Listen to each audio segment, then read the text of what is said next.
Well, greetings. Thanks for joining me.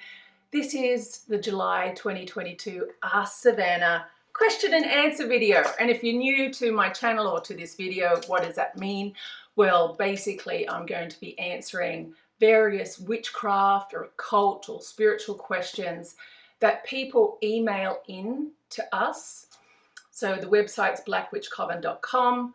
And there's a section there that you can email in your questions. And that's all I do. I'm just answering the questions that have come in from viewers and clients and so on. So I don't pertain to have all the answers. I just, based on my life experience, been doing this for quite some time, and my ever-evolving knowledge, because I do study a lot, and my point of view does change across time, which is a good thing, I think. So I'm going to answer the questions based on my knowledge and experience at this point in time. So yes, and I'll get into the Savannah. Normally I have a little bitching session about something, and there's just so much that I could focus on to bitch about in the world right now, isn't there? So, with all of the stuff happening, and I really decided, sorry, I'm going to go off on a couple of different tangents here, like I normally do. But, with so much chaos happening in the world, you can become really distracted, and I'm talking magically. Of course, in the mundane world, in your everyday life, it's quite distracting. There's some really weird ass shit happening in every country, that's affecting the quality of life and the way of being for so many people, whether it's wars or here in the USA, the abortion ban. I mean, now the way I handle times such as this, based on the information I was given at the beginning of the year, is that I make sure that I remove as many distractions as possible and focus hard on what I'm trying to achieve, whether they're my goals or, for example, if I'm doing spells and rituals for clients, I want to focus on that spell and ritual and not buy into the chaos of the environment, because it's so easy to do. It's so easy to be so passionate and entrenched in all of the other issues, not only in your own house, but then in your community, and then in your state, in your country, across the world, that it can be overwhelming. I feel like when I do jump online and I see what's going on, it's quite traumatic, because I know what people may think, but I'm very empathic. And so even though I feel like I've got a lot of balance there, it's very easy for me to be pulled into all of the pain if I so wanted to go there. So I stay right back. And that way I can keep really balanced and really focused through the chaos times. I don't get sucked in, because of course I work with the planet, all the planetary elements, and the stages that we're going through, even the cycle, the planetary cycle over the next, say, 2 or 3 years, we're going, nothing really looks that positive for a while, but that's just life. That's just the cycle we're in. You just can't tune out for 10 years just because we're going through a shitty cycle. You've got to deal with it. And you have to find, what I'm trying to say is, for me, my coping mechanism is that I have to shut out all the other noise. So I shut out social media, I stay off emails, I just focus in on what I need to do. And like, even if you're a good client of mine, you'll know that Lady Hannah or Edwin will be, they'll speak to me and then I'll relay messages. And that's so I just don't get stuck in there on the emails and you get lost. There's so many emails coming in, and like you all know, on social media, you start at one spot at one time, and then a couple of hours later, you pop out the other end and you think, what the hell did I do all day? So I've got to be very mindful of my time, but mindful of my energy. And that's what I'm really trying to say. That's the way I cope. The way you cope with it, or the way you as a witch or occultist are getting through this time, you should have a strategy for it, but just don't believe that we're going through this you know, this negative planetary phase, or we're going through this, you know, yeah, there'll always be something. So you better have a strategy for how you're going to get through that. That's all I'm trying to say.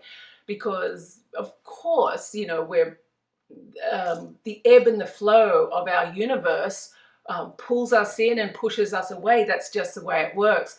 But the goal where we're supposed to be is to work on our balance. So, you know, we are affected, but instead of being flipped off the blanket, we can ride the wave a little bit. That's what I'm trying to say. Now, I will add here that Instagram is such a, I mean, even if I wanted to be more active on Instagram, it's really annoying how many fake accounts there are. And it's really quite intrusive. And the good thing is that Instagram has been pulling down some of these accounts, but there's just so many. And I think it's rampant across for so many people. And because we're in occultism, they're not going to give us any validation or put the green tick or anything like that to make it easier. So I think what I'm going to be doing with Instagram, I'm just going to keep my name there, but I'm not going to be active on Instagram at all. And I'll put that in the message thing at the top, because, you know, all of these people that are copying accounts to try and solicit business, I can't be worrying about that stuff. And it's just, I don't want to be putting any more photos on Instagram for them to copy. So I think for the time being, until they strengthen their internal processes, I won't be dealing with Instagram anymore. That's for damn sure. All right. Okay, let's see. Now, first question. Lucifer sends this spirit to warn me that the people are plotting to kill me. My question, are the people plotting to kill me? Blessing to you, Matthew. I don't know, Matthew. Are they? You'd have to, you know, that sort of thing. And I'll answer it because actually a lot of people are worrying about hexes or curses, or are they under an effect of a hex or a curse, or even a demonic obsession or possession. The best way to deal with that is to order a service from us, and that way we can assess you and see if you actually are. And the sort of like catch service for us to spend time checking you out, it's either the aura cleanse or the chakra cleanse, and then you say, you know, could you please check me out for whatever, and then we will answer. Normally we wouldn't go in and provide all that information if you're not asking for it, but if you ask for it, we will. So I can't answer that. I don't know who you are via video. Next question. When will you do another video on YouTube answering questions? I thought it was every month. I thought it was every month too. Am I not doing it every month? Did I do one last month? I think I did one last month. So I wanted to learn real life magic. How would I go about it? I don't know anyone that is into all that and can't seem to find any good credible books. Thanks a lot. Started watching you. I'm interested in gaining a lot more spiritual experience in this life than normal. I have something special inside of me. I've been blessed with a still mind. All the time I am permanently in a meditative state. I don't know how to explain it, but I already have a natural magnetic attraction. Thanks a lot, Jeff. I agree with you there. Like, even though I've got shelves and shelves of different books, but if I was new in witchcraft or occultism and I was shown all of these books and told to pick one book or, you know, begin your journey into magic, I would be overwhelmed. But it's really not about which book you pick up as your first book, because your magical journey is a journey. And I guarantee you the first piece of information you read, we only remember about 5% of what we read anyways. So don't get yourself all caught up on the quality of that information. But as you're reading a book or you're having this experiential experience going through the knowledge, meaning that what you're reading you should be putting into practice. What you're really doing is determining what your own skill level is. What metaphysical abilities do you currently have? Which one of your own senses needs working on? What are your personal blockages? Really, that's what you're working on within the first couple of years of occultism and witchcraft. It's about shifting your perspective. Even if it was there for you right now, if the demon or the spirit or the energy was right in front of you right now, the probability is that you wouldn't recognize it. And the reason why is because you haven't been trained, you haven't activated those parts of you that you have to flip a switch between the mundane world and the magical world, from being everyday Savannah to occult Savannah.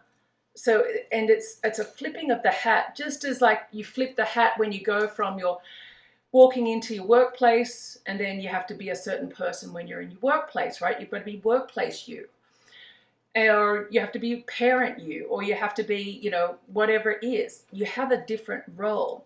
And until you understand and respect, and it's, you know, respect, I know that's another level of word, but you don't even know what's in front of you until you activate your senses, until you can begin to trust your sixth sense. And the activation of your senses is a process. It's a skill that can take time. I was saying to a client this week, she's a young client, and she was expressing, you know, this frustration she has been studying, and she does have some great gifts already. She's been studying for like a year, and already she's feeling, she knows what she has to do. She understands and believes in the magic. It's just, how do you schedule all of these magical things you need to do and learn more about it and have a job and have a life and. I mean, it can be overwhelming. I don't blame you, because as I said to her, when I was beginning my magical journey, I didn't have all the categorizations. I didn't have all the internet. I didn't have books. I didn't have resources. All I had to rely on was the energy that I was connecting with organically. And so I wasn't on a timeline. I think if I have to look at the frustration level, it's the timeline. When I was learning magic, I didn't have the expectation that I needed to get to a specific point or earn a certain certificate or have a specific title by such and such a date. I just went with the flow, you know, and so I don't know, that's going to help some of you, not all of you. For the ones that are really wanting a more specific how do I journey, you really have to look at what area of magic floats your boat, what gets you the most excited, what juices you. Because there is so much information, you need to do yourself a favor and write down perhaps 12 different areas of magic you want to spend the next year exploring. I'll also say this is, what result are you expecting from your efforts?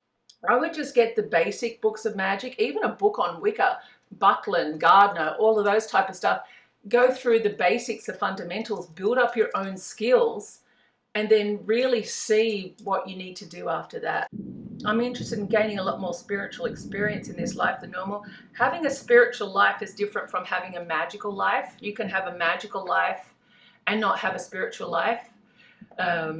So I think both of those are very distinct. Having a spiritual life is about your daily practices, your routine. It's about consistency. It's about belief. It's about offerings. It's about honoring whatever that is for you. And then connecting really to your spiritual self. Anyways, I could talk about that for hours as well. But that's two very, very separate things. So good luck, Jeff. I kind of hope that helps you. Okay, next question. This is from April. April says, my question is, after being a Christian all my life, connecting to the higher spectrum of spirit, I now want to dive into the infernal depths. I have had dreams of past life occurrences where I spilled blood on a black book, and I know that certain spirits or energies are tied to me. I feel the pull. After living a life for so long, I called on Lilith, chanted her in 108 times, and wrote my letter and signed it in blood. I did this twice because I have things in my life that won't allow me to practice freely. Anywho, I redid the pact and they were both burned. So I put blood on her digit and I chanted her end daily when I'm stressed. My question is, have I made the pact correctly?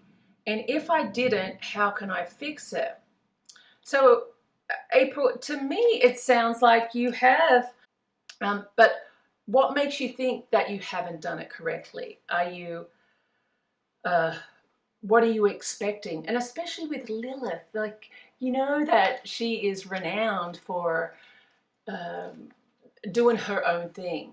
So she's not, she doesn't want to answer, or she doesn't want to be there. She just won't, as most of them. But so I would just continue with the offerings. I'm a big one for the offerings when it comes to demonic relationships. It's like any relationship with your loved one or with a spirit. There's a reason why you go there and you offer the incense and you offer maybe flowers or gifts or candy or coins or tobacco, whatever it is. Spirits like gifts. And if you want an ongoing relationship with the spirit, you have to give them ongoing gifts and praise and prayers. So that's, if you wanted to know how to fix it, that's what you really need to do. And then drop the expectation of what you're asking for. I don't know what you're asking for. It's none of my business. But just really be like, oh, I'm just so grateful. For example, Lucifer's in my life. So grateful. So blessed Astaroth is working with me. So grateful Belial and Clonic and on and on and on. That I have these core spirits that I've worked with. I don't feel like they owe me anything, even though of course I have different pacts and different, all sorts of things. But I'm just really grateful, and I know that I need to work the relationship ongoing. So anyway, that's my answer to you. So I hope that helps. Next question. Hi BWC. When I hear you describe your energy around worship practices with Lucifer, it sounds very encouraging and loving. My worship with God feels much like this. If you know that God is above Lucifer, why wouldn't it make better sense to pray to God directly? Kelly. So it's a great question, Kelly. Why wouldn't I just pray directly to God? Why would I go through Lucifer or any other spirit? And the reason why is that because God doesn't want to hear what you have to say.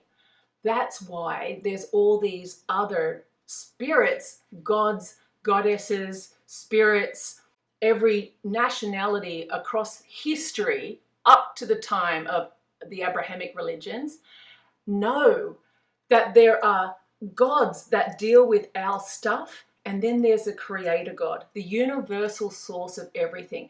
And you've probably heard me say that over the years. I connect to the universal source of everything, the creator spirit, the one that's creating now different universes, different solar systems, different other creatures, what we would call aliens, different groups, different civilizations, and has been doing so for billions of years. The universal creator, and I think also the word God, because we have limited categories and everyone has a different definition We all have different definitions of things.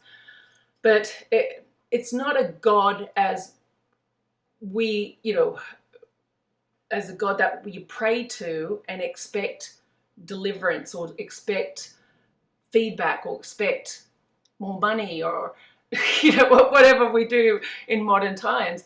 That's why we have, like in Christianity, they have the Jesus. In Islam, they have Muhammad. We all have that spirit, but overall them, if you look into all these spiritual practices, they have the creator God that people don't connect to. And so Lucifer in my kingdom is a supreme God, but Lucifer is not the supreme creator spirit. Next question, Kendra asks, I am just wondering if you do black magic or white. All right, well, fair enough if you're new. Okay, so, obviously I'm classed as a black magician. I'm an occultist, and goes back to those definitions again. How do you define black magic? How do you define white magic? And when you open up a dictionary, everyone will have their opinion on what that means, because the way I look at it, both black and white magic, you're asking for something to better yourself. Depending on the argument, white magic will say, so long as it harms nothing else. Someone with a little bit more, be careful, I'm choosing my words here. I say that anything that you put out there is cause and effect. That's not always positive and negative. It's just cause and effect. And it just is what it is. And if you're worried about cause and effect and the result it could have on someone else, and you're so stressed about it, then just don't do it. Don't do it. And maybe that's the difference between black and white. It's not that I don't care for my fellow human. I have to look after myself in the world first. There's no one else looking out for me. So I need to look out for me. I need to make sure that I'm healthy. I need to make sure that my mind, body, and spirit is functioning as best as what it can in the environment I'm in. And then when I'm functioning the best I can then be generous to those who I love and to my community and to others out there. I'm living my most authentic self. And it's so some people would say that that's black magic. Of course, I will debate that, because I think most people just aren't honest. They have, I'll just say it, a church face where you're smiling and you go in there and I'm not saying it's fake, because it can feel great. You're going in there and hugging everyone and pretending to be everyone's happy and Jesus has taken away everyone's problems, the happy clapper church. But that's not real, and we all know that's not real, but it just feels good. Church is for people that don't take drugs. I shouldn't say that. But I suppose I'll add to this by saying, like, I don't think of myself as black or white or evil or edgy. Like the Savannah that's bobbing around in my head, if you knew me personally, I am so just always curious, and I don't have this label that I apply to myself that I feel like I need to live by. It's not that I don't care what my fellow human thinks. It's just I'm happy with who I am and what I do, and I have reasons for doing what I do. So I'm comfortable just doing whatever I want when I feel like it. And as a black magician or an occultist, you understand about the consequences. And so you're not going to go and do something that's going to affect your happiness. When you really think about that, it's a great way for personal control, and make sure you hold on to your crazy. Other people would see that as like anarchy. That's because they're not understanding. They need some religious body to threaten them with going to hell or something, or consequences, so they can pull themselves into alignment. So the black magician or the black occultist or witch knows that they need to pull themselves into line because it's going to keep them focused.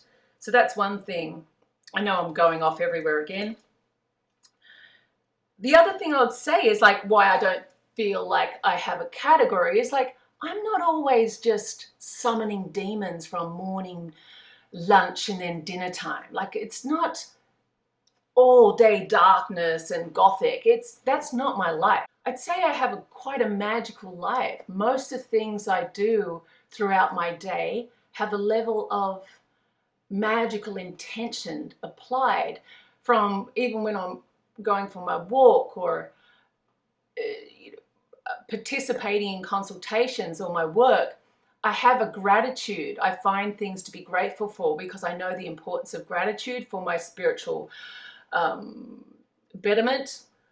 From the herbs, I'm very much into the herbs that you put into the food, or all sorts of things. Anyways, but I mean, you'd say that's white magic, but that's what I'm saying. It's like when you categorize yourself, you're sort of putting limits on stuff. Blah, blah, blah. Hello, I have a situation where I have no peace. I have been affected by people or someone who has attached something to my body, like they have remote control over my body to rape me 24/7 all day since 2015. They can vibrate on my vagina, rectum, head, back, kidneys, chest, arms and legs, heart and legs, all over my body day and night, non-stop. My ears ring non-stop, and they can make me have a bowel movement constantly on my bladder, and can make me sick on my stomach to where I start hurling. Can you fix this? It follows me everywhere I go. Help. I don't know. You would require assessment to see what is going on, and in that assessment process we determine multiple different things. So it just depends. You need an assessment, because I have to find out. There's things like, are you on medication? Are you 2015, it's been around for a while. How did you get this thing? You know, what will you do? So there's a lot of little questions to ask before you can determine, can you fix it? And then the process of fixing it can also be complex. But check out the website, because we have a lot of information on this, because it is quite a common problem.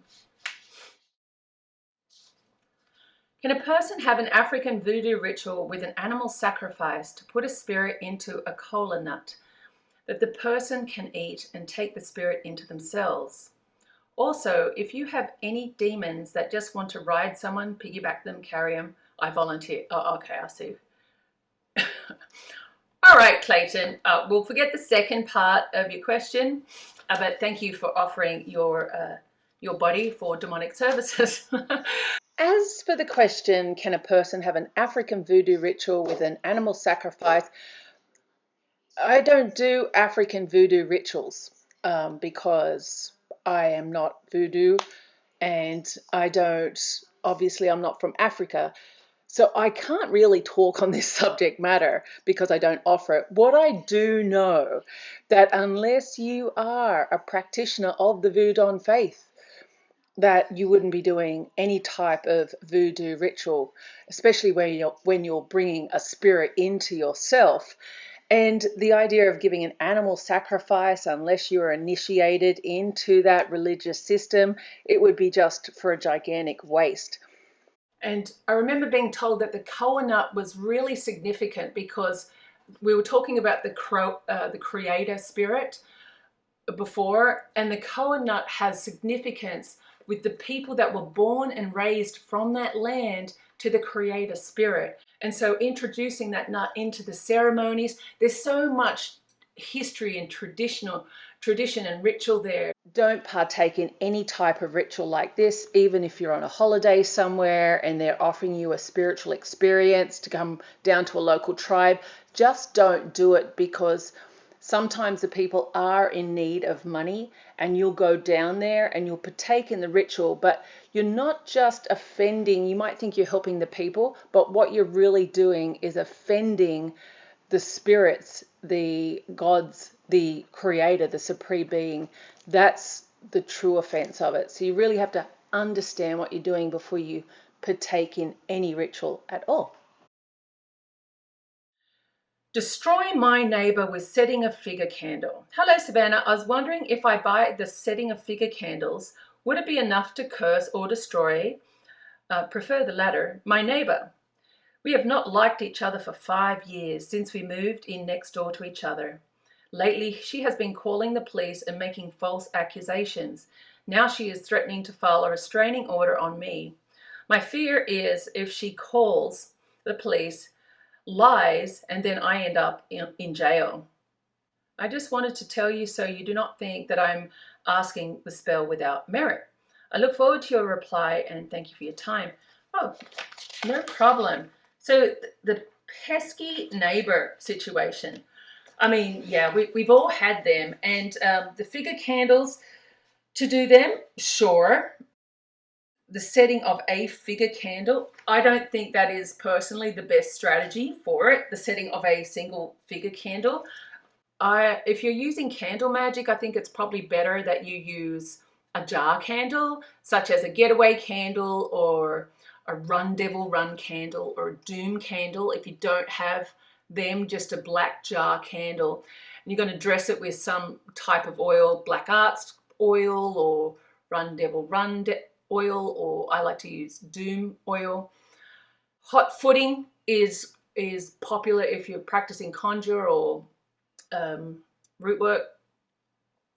But what you're going to be doing is basically on the candle, you're writing the neighbor's name and then the action you want them to take.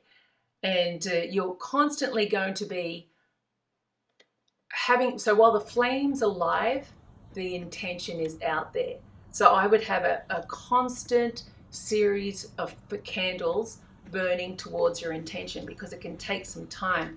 And just going back to my Hoodoo Witchcraft course, if you say Psalms, like in Candle Magic, if you're saying Psalms, it's number 74, 101, and 109 that you say as you're working the candle.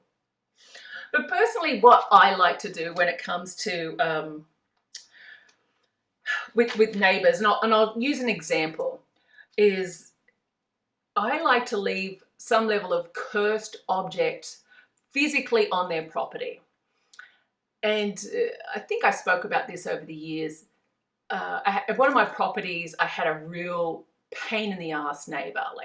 So what I had to do was create a cursed object, and you have to leave it on their property. So this can be quite tricky, because I don't want to curse the family. I don't want to kill the family. I just want them to move away. And also, some of the traditional hoodoo style methods is leaving, different objects or powders on the property so the person can walk through it or touch it or something like that.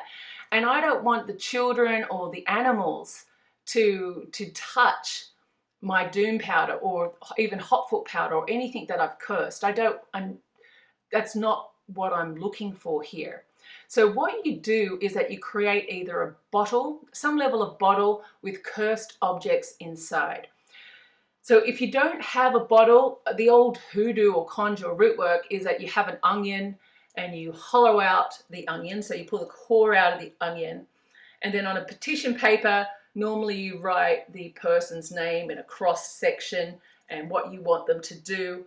You can put some several of cursing powder or something on it. You push it back into the onion, put the core back in, you wrap it with red ribbon, and you roll it across basically their doorways, but then you leave that onion somewhere there, so they're constantly passing it or coming into contact with it.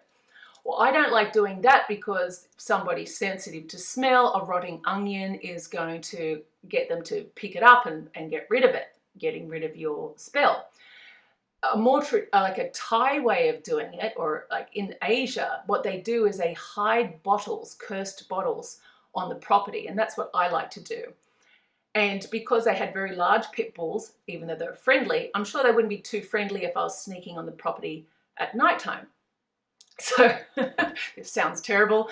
And I don't know if I'll get in trouble talking about all of this type of stuff, but I create basically a bottle either with little dolls inside, cursed dolls, or with what I want them to do, like move away. I create this in a bottle and I will peg it. This is like, I don't know what the proper word is, but the houses are raised, and so you can throw it under the house, or I'll throw it up onto the roof. But I don't want it to smash the container. Another way to do it is that you'll dig it in like a lot of Asian properties. If you're cursing, you're going to hide it under a potted plant or hide it under a loose brick. But what you're trying to do is keep it on to the property. And what you're doing is you've cursed that object, and what you're doing is creating this frequency or tension in this property that that person is going to start reacting from and finally move away. The thing is, it's not instant. Like, it's not fast, and that can be quite frustrating, because us modern witches, when we do something once, we expect a result, right? But it doesn't happen that way. And it took me probably about a year to get this guy to move. Now, why did it take so long? Well, you can put a curse down on somebody, but that doesn't actually mean that that person has the means or the ability to take action based on what you want them to do. So in this case, I wanted my neighbor to move, but he didn't have the means to move. I've cursed him, so he's lost his job.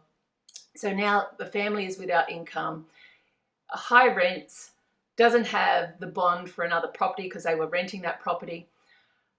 So basically they're living in a week by week situation. And I realized this because I'm thinking, you know, Lucifer, I help so many other people and you give them what they want. This is what I'm really needing. And what it had to come down to is that I had to give them a blessing. Now, I'm telling you the whole story so you can do what you need to do for your certain situation. But I had to give them a blessing spell. So I did a money attraction spell for them so they could come into money and then be able to get away. And that's actually what happened. He got a job. Don't know what else happened, but they moved away to find somewhere else. That's really what I wanted. So you have to get creative when it comes to magic. If you're not getting exactly what you want, you have to relook at the situation or do some divination to find out what is the block, what do you need to work on to overcome that block. And yeah, so that's what I did. So that's a couple of different ways that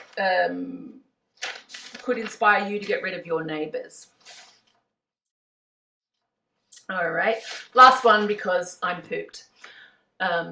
This is from David. Oh, okay. Can witchcraft increase penis size and improve sexual performances? Woo! Sure, yes it can, and I'm not telling you how. All right, well, that's it from me, everyone, and thank you for watching as always. Blessed peace, and